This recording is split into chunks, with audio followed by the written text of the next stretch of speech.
All right, why don't we have a look at 211, that Mohr circle problem.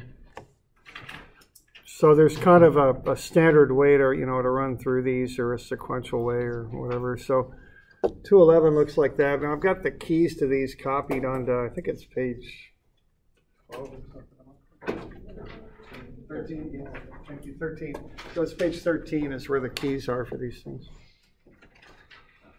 All right, so what we've got there is we've got an element there. And it looks like we got 60 for sigma x, 20 for sigma y. They're both positive, and a positive 15 for tau xy. So we okay with that? So sigma x is 60, sigma y is 20, and tau xy is positive 15. So the first thing to do is to get the information for the x and y planes. And the x plane is called point A, so that's got a normal stress of 60 positive and a shear stress of positive 15. It's positive 15 because that's going up, and that would spin the element counterclockwise. And then on the y-plane, we've got positive 20 and negative 15. Negative 15 because the shear on the y-plane would spin the element clockwise. Okay. And then we'd like to find the average values. The average y is always 0 with these Mohr circle problems because the shears are always plus and minus of the same value. The C value then, or the x stress, would be sigma x plus sigma y over 2. So that would come out to be 40. Okay. So the value of C, which is the center of Mohr's circle, is 40, 0.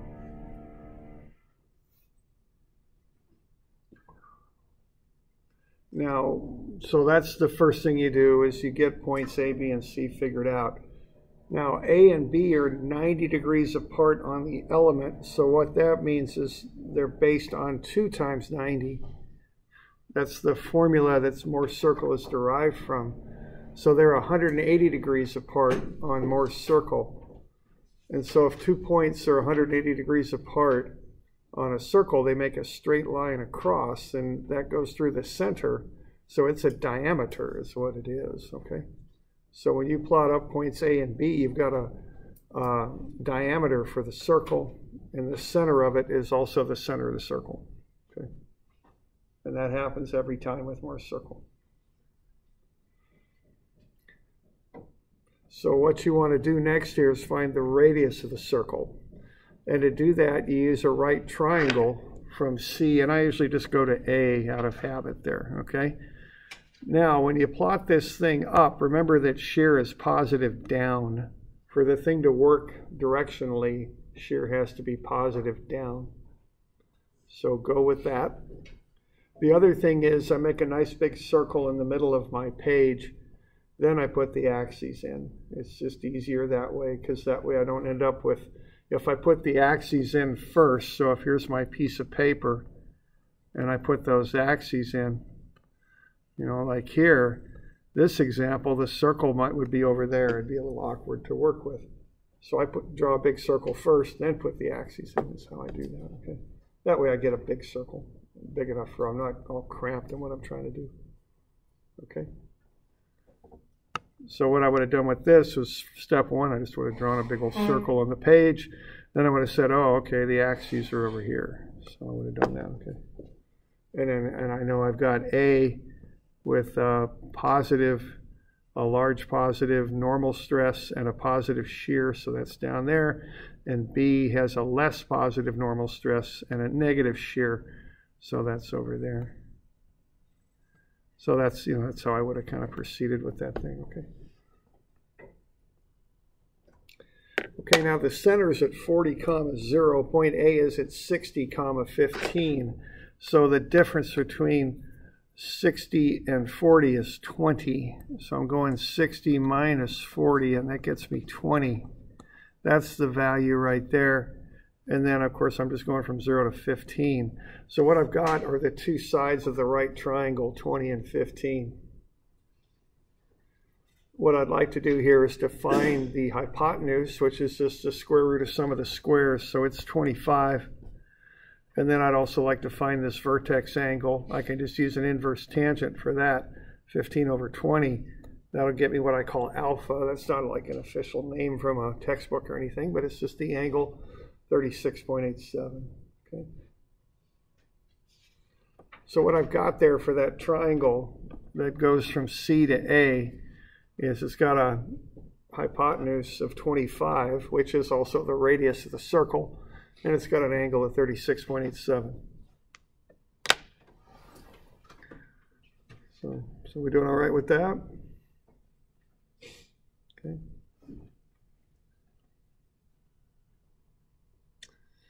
So that's where I start. Now what I want to know, first off, quite often on these Mohr circle problems, is I want to find the principal stresses, the maximum and minimum normal stresses, and the maximum shear. So to get that, the information I use is my center point is at 40, 0. And then I've got a radius of 25. So I can start with 40 in the x direction as my base point, and then add and subtract 25, and I'll get 65 and 15. Those are there and there. So those are the maximum and minimum normal stresses. Okay. Now I know where those are at because I know this angle. That's counterclockwise from A to the line that gets to sigma 1. So if I take half of that, it's 18.4. So I know that that plane that's 18.4 degrees counterclockwise from the x plane there, which is the vertical line that I just drew, that plane is one of the principal planes, and that's the plane that has a normal stress of 65 on it. So I can come up with that.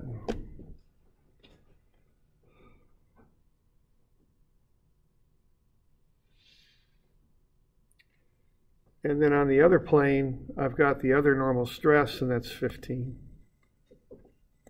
So I didn't ask you to draw a sketch on that, but if I had, that's what I would have drawn up. That's what's going on. Okay.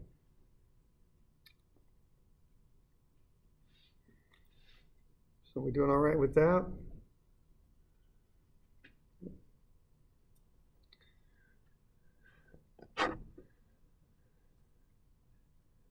And then to find the maximum shear, it's just plus or minus whatever the radius is, because you're starting at y0 and you're going up and down.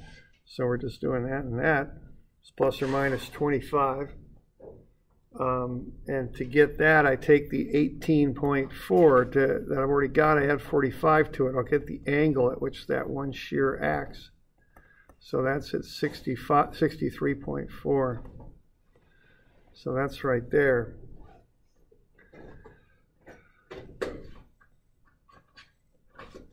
Like so. Now that shear, what I'm doing there, I'm going from A, I'm going counterclockwise to get to that line right there. Okay? So that's actually what, 126.8 or thereabouts? So many degrees that is, that's 36.87 plus 90. Half of that gets me the 63.4. That's going straight up and down, which is in the negative shear territory. So that's a negative shear there. So what that shear is going to do is take that element and rotate it clockwise. So those two will both rotate the element clockwise, and the other two will meet in the corners. And the value of shear there is 25. That's the absolute value of the shear. Okay? So if we're drawing what those shears are going to do to this thing, that's what they're going to do.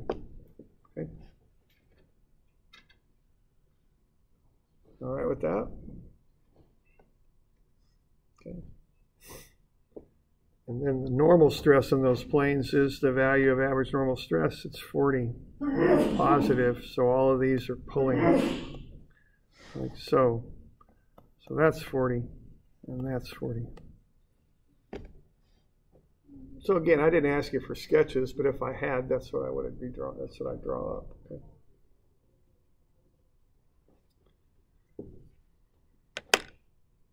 Questions on it?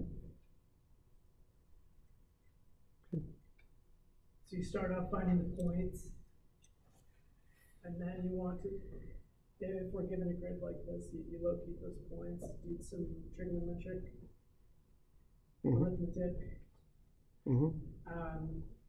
As we near the end, is this something that the drawings, I think you mentioned in previous lectures, that's essentially what the biggest thing that you want us to get is visualization. Yeah, I want you to be able to calculate it, but I also want you to be able to see what's going on, you know, how these stresses are acting and what they're doing.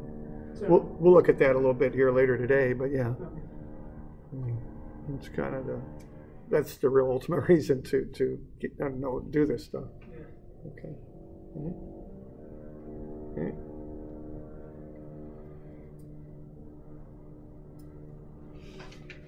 All right, so that got you the principal stresses. Now, if you want to find the stresses that act on that plane, those planes CD and DE, what you do, you just look at the angle to them from your reference plane, the vertical plane. That's point A on your circle. And you're going 35 counterclockwise. Okay, that's on the element. So what you do is you double it and get 70. That's what you do on the circle, because the circle's based on twice the element angles, okay? So what you're going to do, you're going to start here at A, go counterclockwise, same direction as you do on the element, and incidentally, that's why shear is positive down, so that counterclockwise on the element is also counterclockwise on the circle, okay? You do that, and that gets you to another line that you can then make another triangle out of.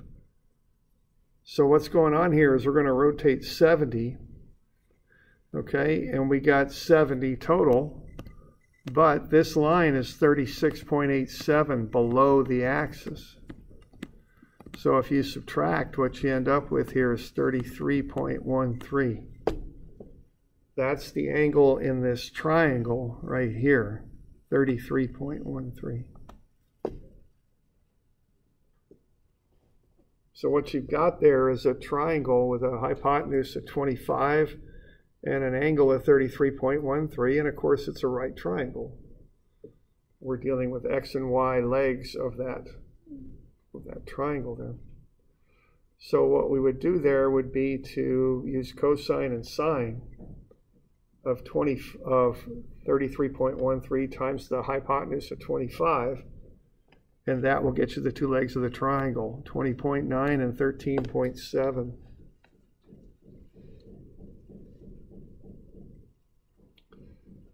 So you can use the legs of that triangle to find the values here on the circle. You got to remember, though, you're at a center point. The center point is 40. So 40 plus 20.9 gets you the X value, the normal stress. It's 60.9. The Y value is simpler because you're starting at Y equals 0 and just going up 13.7, but of course that's the negative shear over there, so that's negative 13.7.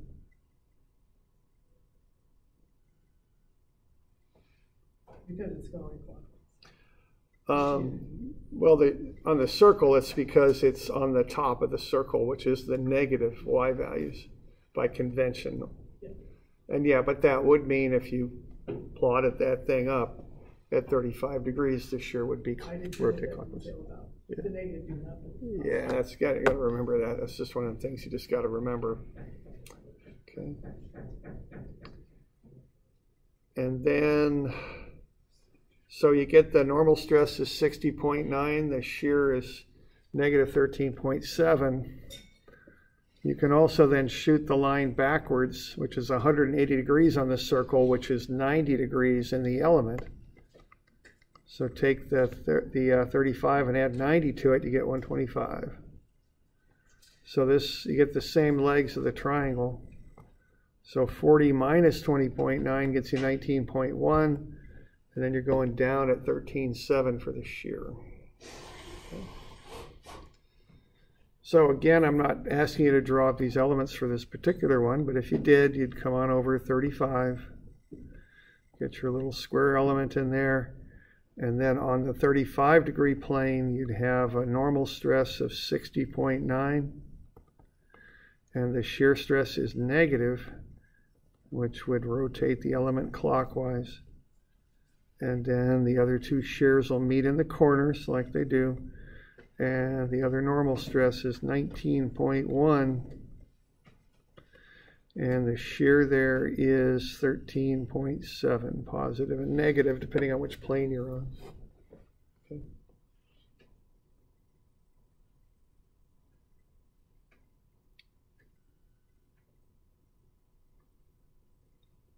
So we're good with that? Any questions on that? That's how you use Mohr's circle to figure this stuff up. So on the homework and on a test, I'd want you to do it trigonometrically. Okay. Okay.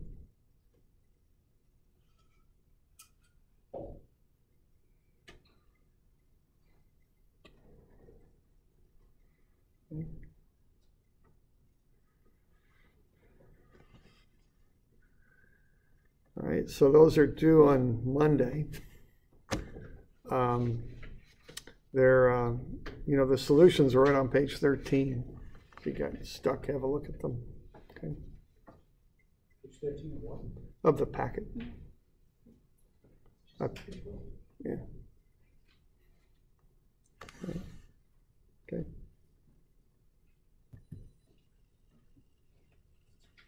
Good on that?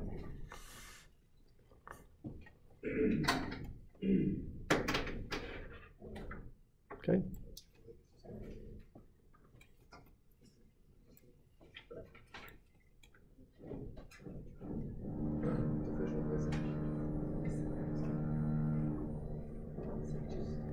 All right, why don't we carry on here then, and let's look at a few failures here. And you know, failures are when something breaks, doesn't work right. And as usual, I can't remember.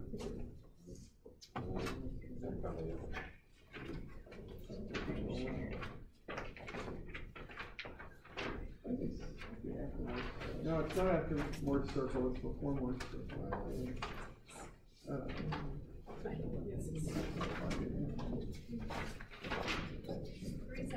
370? Okay, thank you. 370. Now what I've done here, I've done some calculations for you, and I'd just like us to visualize some failures, what things would look like if they break. Now, normally speaking, things don't break, and we certainly don't want them to, but it can help to visualize some of these things we're talking about. So why don't we have a look here, page 370, I think. So what we have here is three modes of failure: tension, compression, and shear. And let's say we've got some sheet metal here, and we have those stresses shown that are applied to it. And this should be right on the top there. And what I've done there, I've run through the calculations. I found the angle. I found the stress at that angle, which is the principal stress. So I found the principal angle, the principal stress. Then I found the stress 90 degrees off of that. And then I found the shear 45 degrees off of the principal. And then I found the average normal stress. Okay, so I did the calcs already here. Now, if you've got a piece of sheet metal, how do you suppose that thing's going to fail? What would be the most common failure mode for a piece of sheet metal, do you suppose? Compression. Compression, yeah, it's going to buckle, right, if it's in compression? So if this piece of sheet metal compresses and fails, what's it going to look like after it fails? Like a taco. Yeah, kind of. Would it be chicken or beef or what kind of taco? Tofu taco. All right. Very good. Why don't you sketch up what it would look like if it failed? Okay. I think a taco is kind of a good place to start with that. Maybe a multiple taco. I think it's more like an accordion is how I think, but whatever. So why don't you see if you can sketch up what that thing would look like when it failed. Okay. Let's see.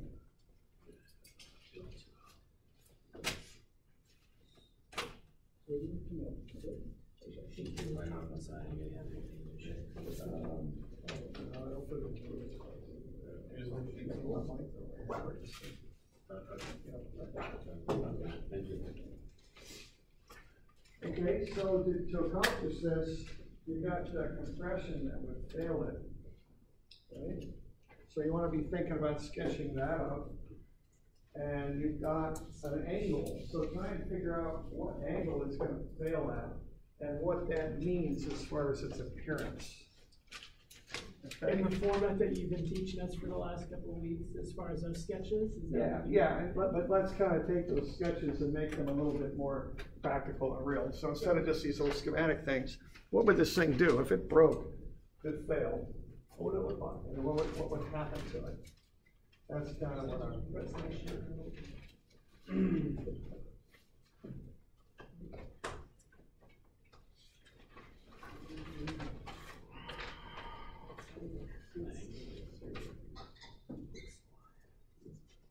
Oh, you're given an angle. Oh. Yeah, I gave you the angle. I've done all the calcs for you on this thing.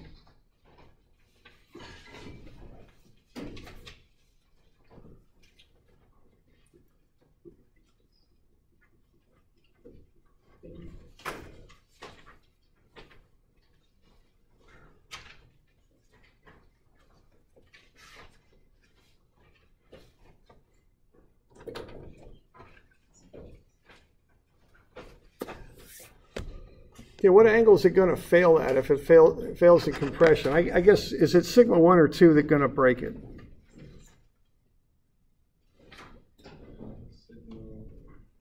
Yeah, because that's the biggest compressive stress, right? Okay, that's what principal stresses are all about. Now, what angle is it going to fail at?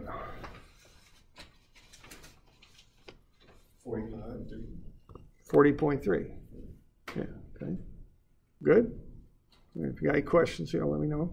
Oh, because we're already saying that it's failed. It's going to fail. We're predicting how it's going to fail. Now, what angle is that? What reference line is that 40.3 measured with? To reference A. Yeah, which plane? That plane right there, right? That's the reference plane, the A plane, okay, whatever you want to call it. You good? That's what we reference to. And which is that, clockwise or counterclockwise? Clockwise. No. What's positive? Yeah, it's counterclockwise. So there's the failure plane, right? 40.3. You with me there? So this is why we investigate this, because we want to first know what the biggest stress is we got to deal with, and second, we probably want to know where it's coming from too. Okay. So I'll just tell you step by step. If you're not following something, let me know. Okay. 3.3. Now, what kind of stress will act on that plane? It's compressive. Yeah, so it's going to push in like that, normal to the plane, right? That's why they call them normal stresses. Okay. Right?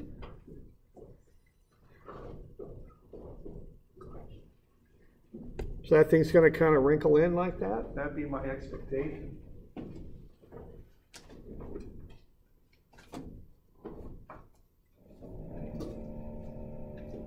And fancy word for that is buckling.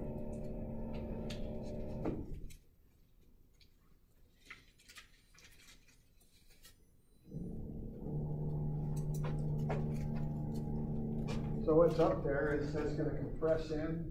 Yeah, it's going to turn into a buckle. Taco, whatever you want to call it. Okay. So that's what I would expect to have happen there. Compressing inwards like this from corner to corner. Yeah, right.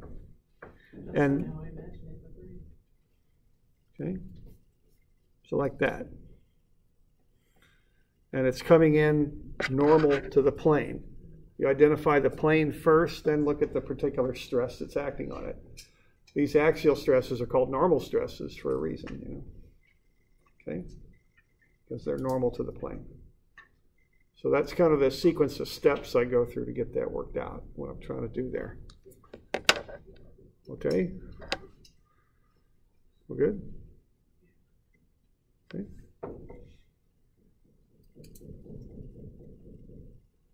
Okay, how about concrete? Straight concrete. What's concrete weekend? Tension, yeah. That's kind of famous for that. Concrete's made of little grains. They don't have much lap on them. So that when you pull on them, they're not very strong. They'll take a lot of compression, but not very good in tension.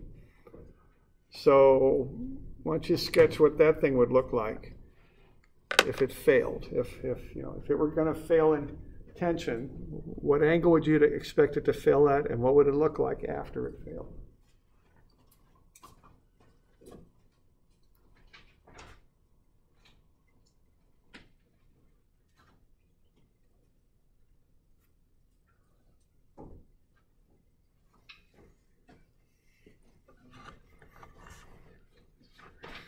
Watch the sign on the angle, okay?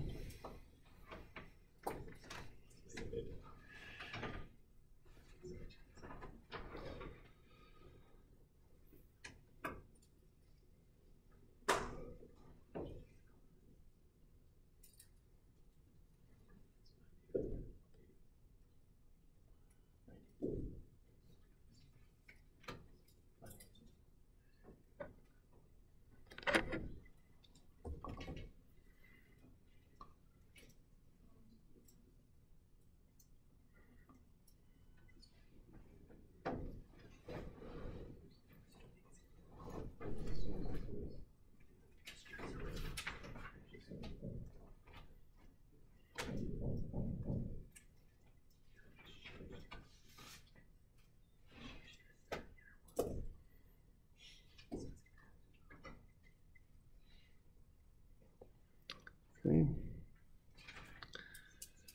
Let's see here.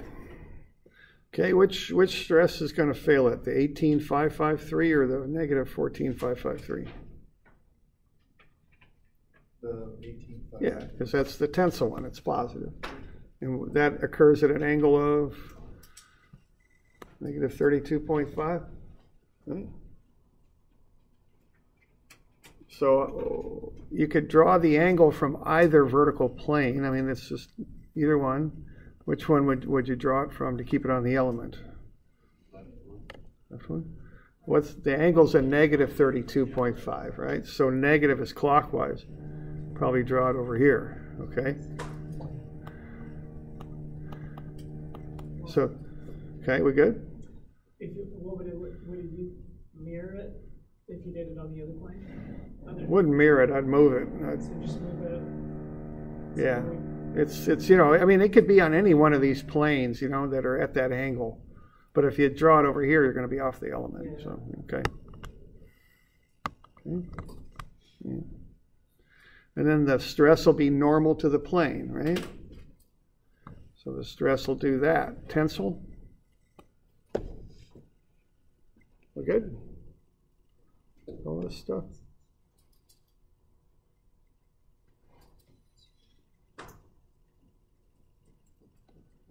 Pull it apart.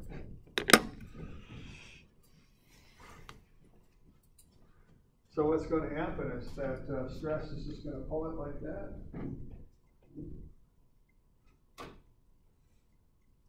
Like that. Tensile failure.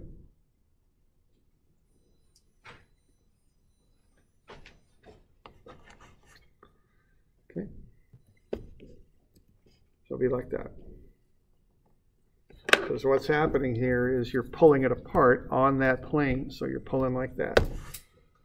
And that angle right there was that 32.5, I think? Something like that. Okay? We're good? Yeah. So these are all, I guess, having broken some tiles and things. Well, yeah. These are all like realized cases. Yes. Right? So,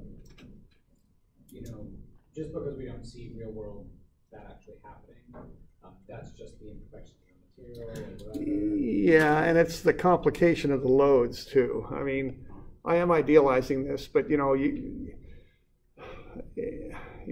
get combined loads in real life situations that I'm not really illustrating. And it's hard to say what sort of load was applied to the tiles. You get kind of little imperfections at different angles that can affect this. You get a lot of different aspects of this that can occur.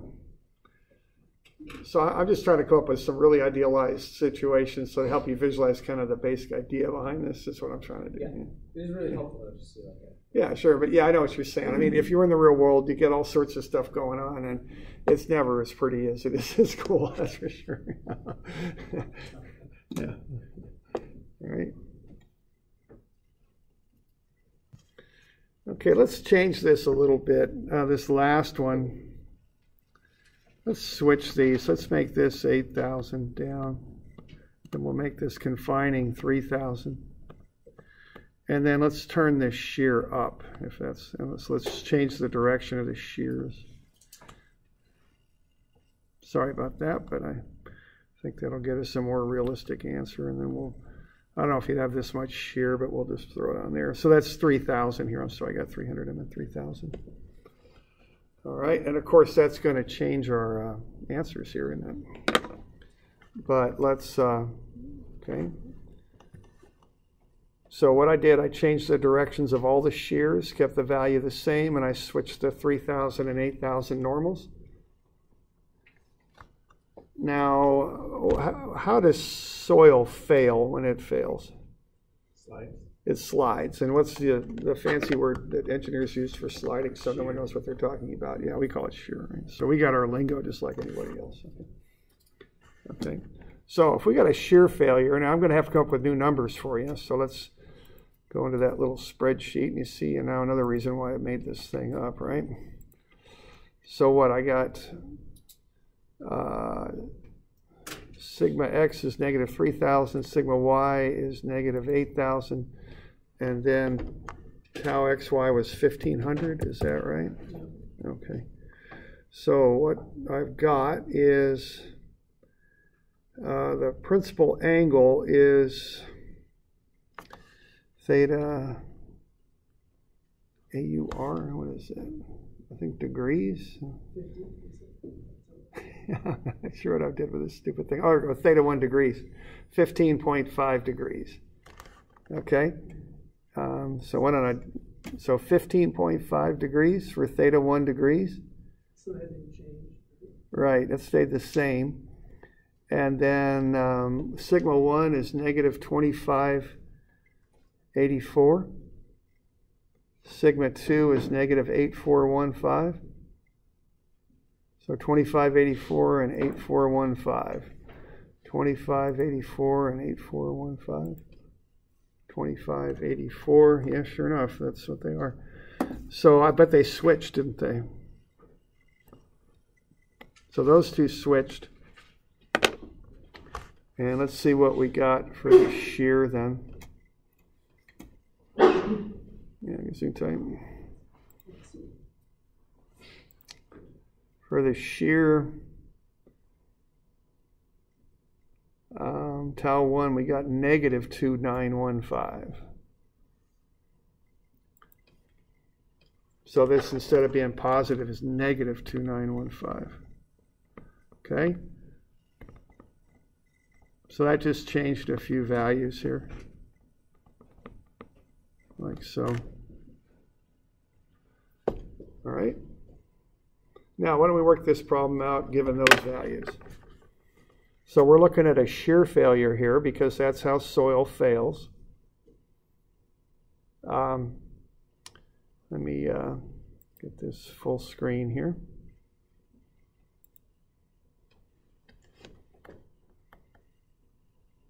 There we go. Angle's the same. So if we got a shear failure, what angle is this thing going to fail at? 15.5. Oh, plus the 45. Okay. Yeah, I kind of tricked you on that, but I did it for a reason, just to make a point. And Using it as a guinea pig. well, I get everybody. Every year I get somebody on that one. Sorry, but it serves its purpose to help everybody remember this. Okay, so that ain't going to be 15.5. It's going to be 60.5, right? Because you're going to have to take 15.5 and add 45 to it, because we're on the shear planes now. So that's 60.5. Okay. And then we're going to get a shear failure there that's negative 2915. So what's going to happen with that shear failure? What's this thing going to look like after it fails that way? What's going to happen to the top and the bottom relative to each other? Slide. They're going to slide, right, because it's shear. So we got our little element here. We've got our plane of failure kind of right there. So the shear, I kind of think of shear as like, remember couples from statics? That's how I think about drawing them. And it's helpful because it helps me keep everything straight. I've got a negative shear, so what direction is that? Yeah, it's going to be clockwise, right? Negative shear is clockwise. So I just think of putting in a clockwise couple. If you remember doing those couples in statics, look like that. You all good? So what's that going to do at the top?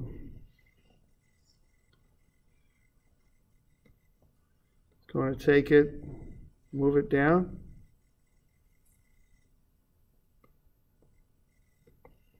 So that's going that way. That's going that way, right? So there's your little landslide starting, or the whatever you want. Okay, kind of sliding down the hill to the right. Okay. You okay with that? How that motion's going? It starts by drawing in the shear diagram on the plane of failure. One shear on top, one on the bottom. I just think of drawing a couple, a negative couple from statics. And then I just let those arrows push on the two sides the way they're directed. Okay, and then I'll get that final, what that looks like. Okay, so this is the idea of this principal stress stuff. And the idea here is that when you look at the combined effects of the stresses in the x and y directions, you can get bigger stresses than you started with in the x and y directions. And those bigger stresses can happen at angles. So you want to investigate that so that you know what you got to design the thing for. And you also might want to know what angle it's going to occur at. Okay. All right.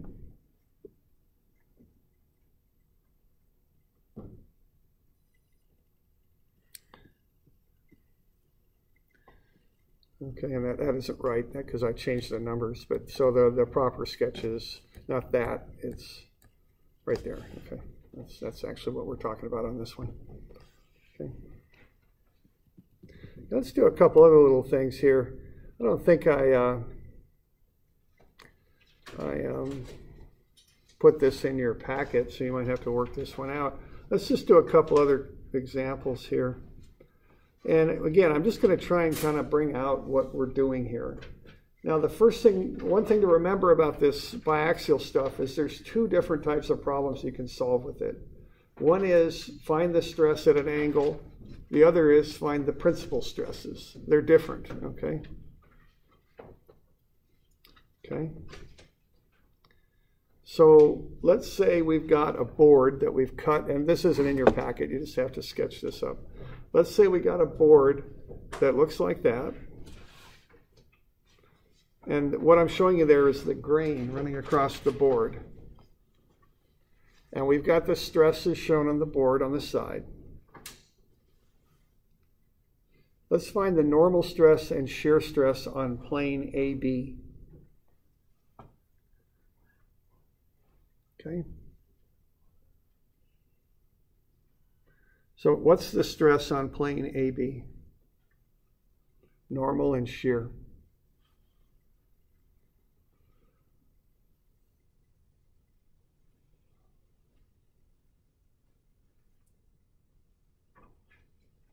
So see if you can get that figured up. Be back here in just a minute.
So what angle are you going to use on that? 25 degrees, right?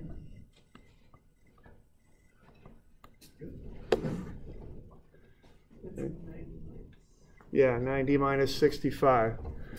So watch out for that. What? That's to get it on the principal plane. No, the principal plane is the plane of maximum stress. We're not doing that. We're just going to this particular plane, AB. The question is, what's the stress on that plane? So don't complicate. Don't complicate that. Just plug the angle in and run it. That's really about it. Okay. You all good with that? The time you have to worry about the principal plane is when you're getting to the shear, when you're getting to the max shear. Okay. when you look at the principal planes is when you want to find the maximum stresses, max or min stresses. So, and they can be normal or shear. Okay. So there's two varieties of problems. One is just find the stress on a plane, and that's what we've got here. Now, the reason we want to do this is the grain's running at that angle. So, that's going to be a weaker plane. We want to have a look at that. If you look at tables for wood, they give you strengths parallel to the grain and normal to it and all that. You want to kind of look at that, okay?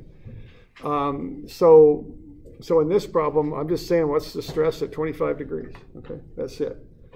Now, and so don't make it more complicated than that, okay? So what you would do there is you just plug the stuff in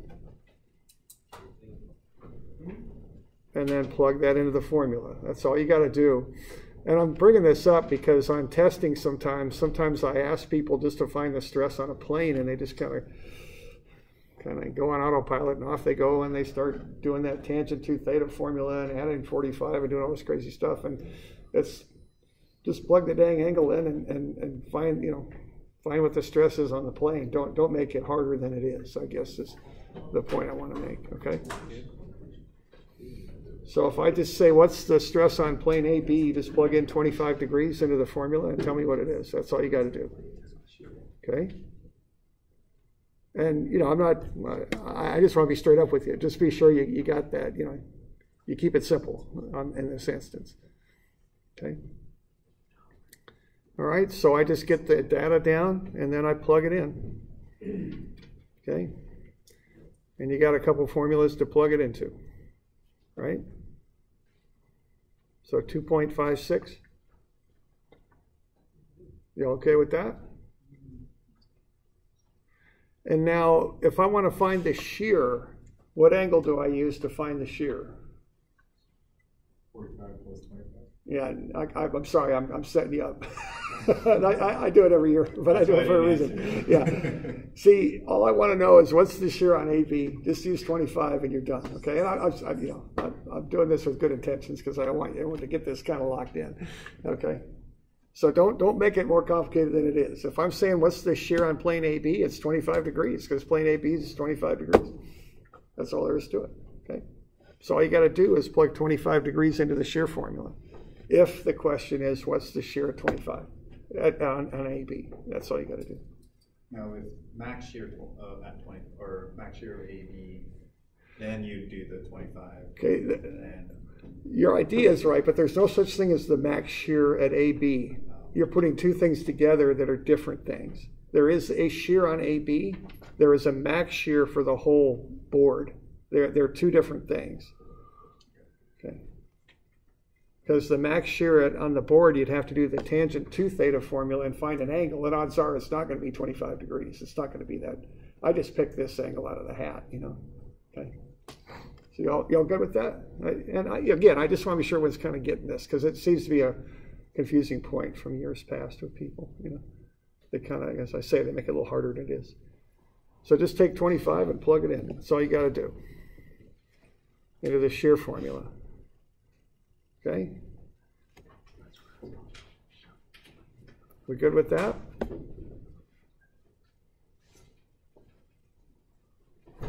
All right.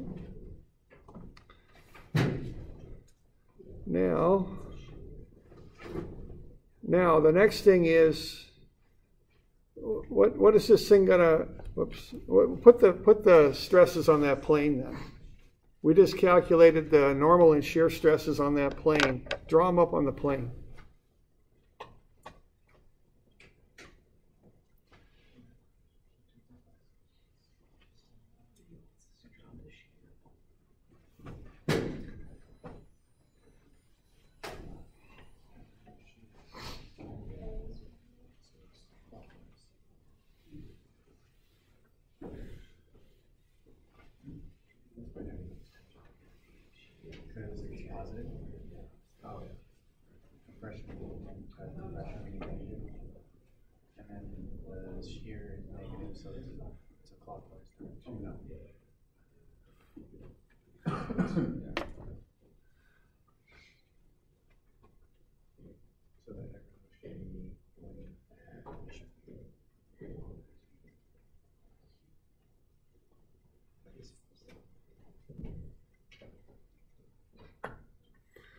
Okay.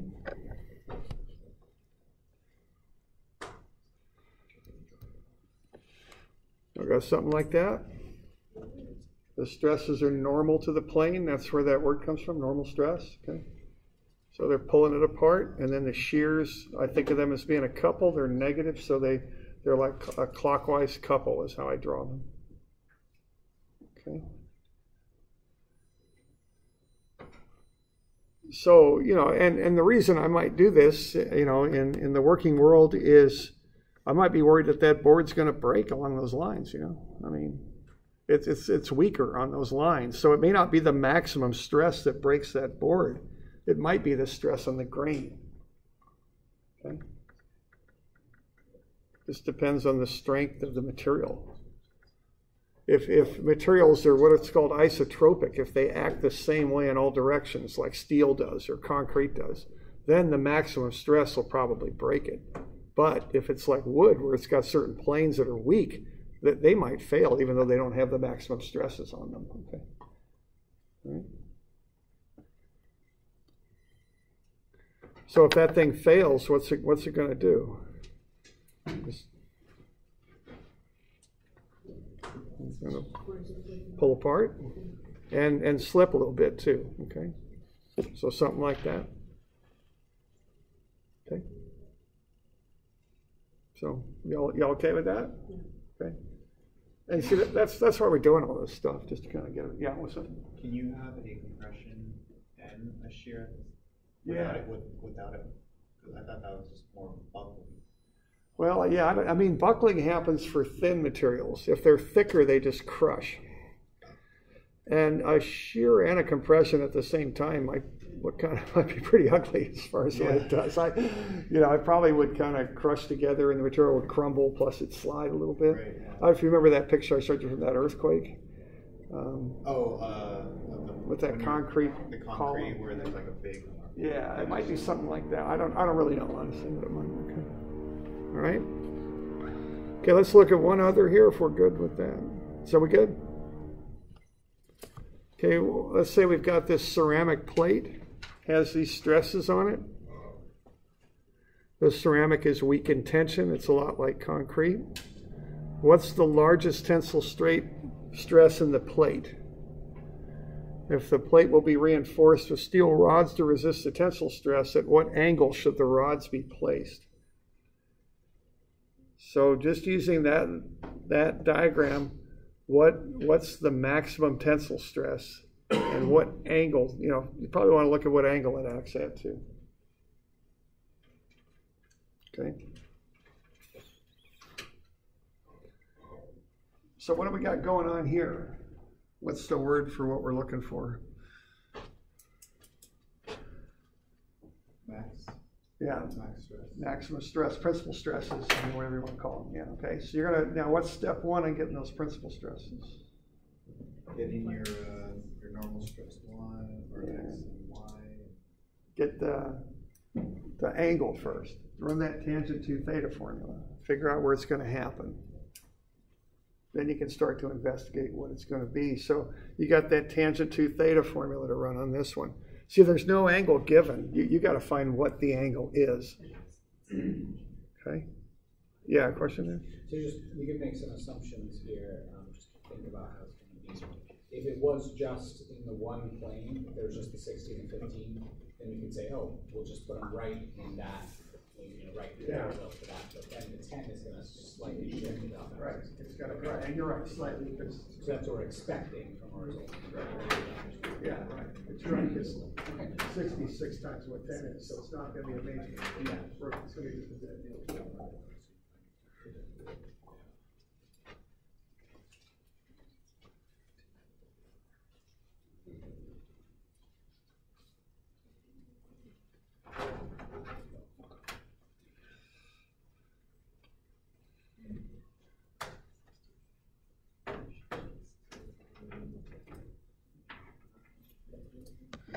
So get the angle calculated first.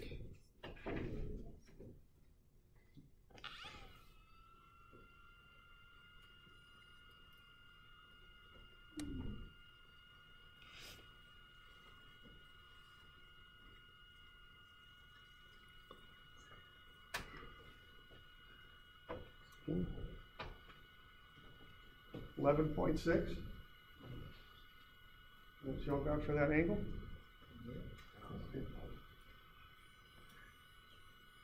Okay. Y'all good with that? 11.6. Where's it going? And then add.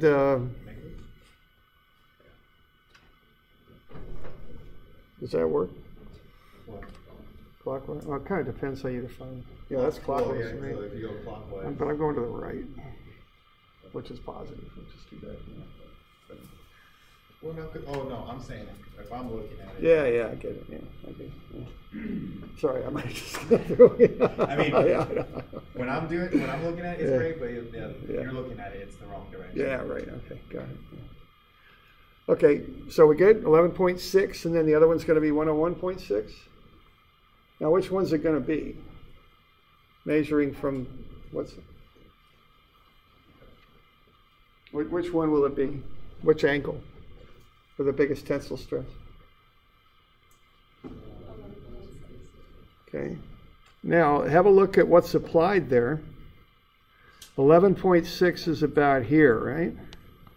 Now, the stress is normal to the plane. Is this going to be the biggest tensile stress? Or is it going to be that one? Okay. Okay. Now, it's no big deal. I mean, so what's the angle to use? 203. Yeah, it's this. This is the actual angle, and the formula angle's there. Now, what if you did this one? You know, you're in a rush on a test like we get, and we pick. We didn't get it right. We're going to might get a negative value there. What's the quick fix to that? You got to recalculate everything. No, that won't quite work. You could do that. You could, but if you pick the wrong one, if you pick this one, you got this formula, right? Sigma x plus sigma y is sigma 1 plus sigma 2. So you would have calculated the wrong one. You could just back into sigma 1 using this formula, and then just add 90 degrees to your angle because you know the other one. So it isn't like you got to do a whole lot of correcting. You know, if you made that error. Yeah, it's nice. Yeah, if you're doing structural engineering, yeah, you do. They say structural engineers wear a belt and suspenders. That's what they say. Because yeah, failure for them is often really bad. So they don't. Now the engineering I did, we didn't do a whole lot of checking. We just were running grades and roads and stuff. And, the cost of failure wasn't quite as much, and it could be fixed in the field too, a little easier. Whereas structural, you don't really see it in the field, and the cost of failure is very bad, obviously. Okay. So if you pick the wrong one and you get a negative angle, you fix that by running the other value and then adding 90. Yeah, if you pick the wrong one and get a negative stress, you would use this formula because you got that, that, and that. You can solve for sigma 1 easy, and then just add 90 degrees to your angle, and you're done. Okay. All right, we good? So then we'll find the principal stresses there. We'll get sigma 1, and that's the one that comes out negative. So at 11.6, it comes out to be negative 13.1, and obviously that's not the right one to get, okay?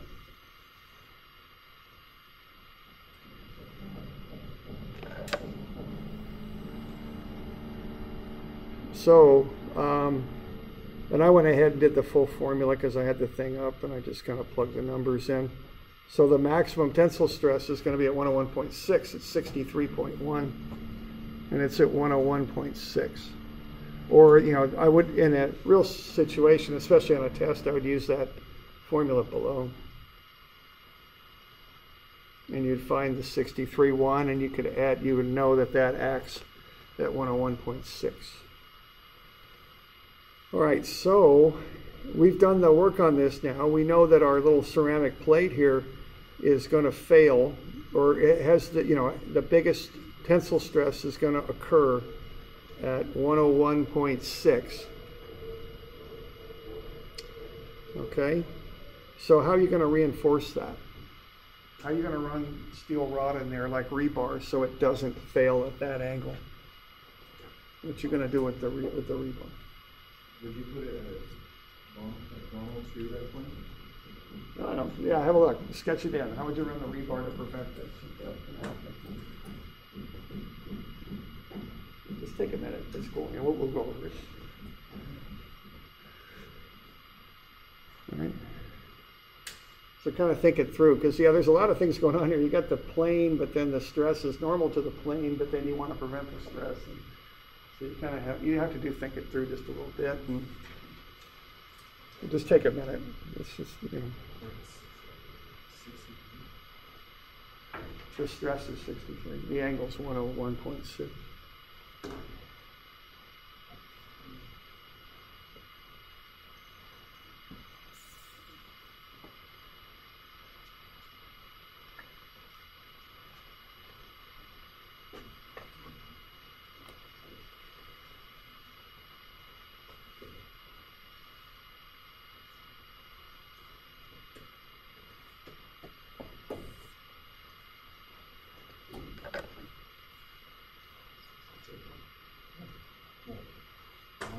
Normal to the plane,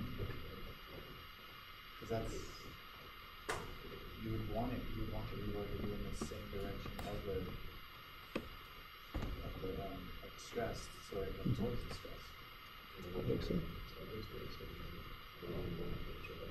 Well, I mean, it's in concrete, not in cold.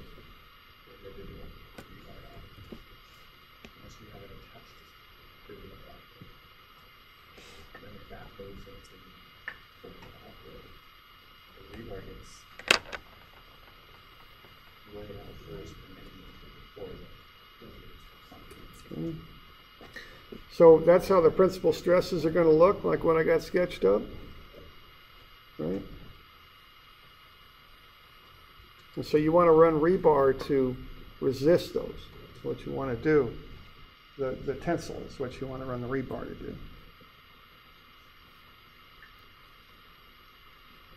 So you run the rebar like that.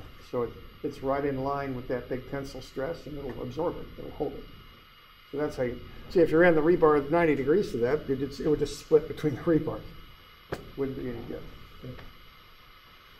All right.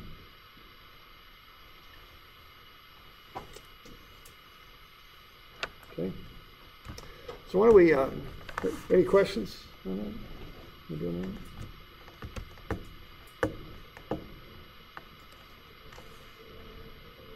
You guys want to take 5 minutes here? And then I'll print up that test review here, okay? And we'll get back to you.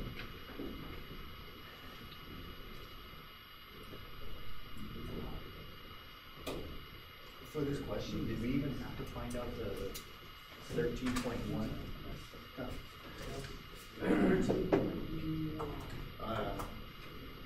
This one, the stress 1. We didn't even have to find it, right? Because if we're going for the max or the max stress, Yeah, that's we just go with that. We just go with the This is a before and after, so like before is up top, and then we calculate for that. No, right. But what I'm saying is, since he was asking for the largest, we could have just right away went with the whatever the what was that? The largest angle? 236 or something. 236. 203. 203. Like would we have to find stress 1 at all? I don't think so. Because it just says largest tensile stress. You don't want to Because he already, if you go with remember how he drew the angle here? And the largest degree was closer to the 60. So we knew that was going to be the angle that we would need to find the largest tensile stress.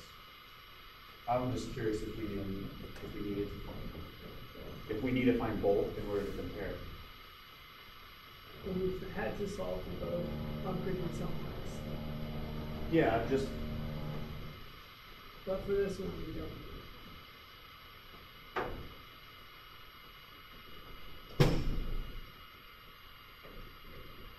I think that's why he walked us through that first warm-up sheet with the sheet metal, concrete, and sand. Those are going to be the 3 different outcomes that we'll probably see in the test. And they'll probably be modified, so you have to think about what happens if it's at a different angle or something like that. Right, yeah. Oh, That would definitely make sense. Oh, yeah, we need one.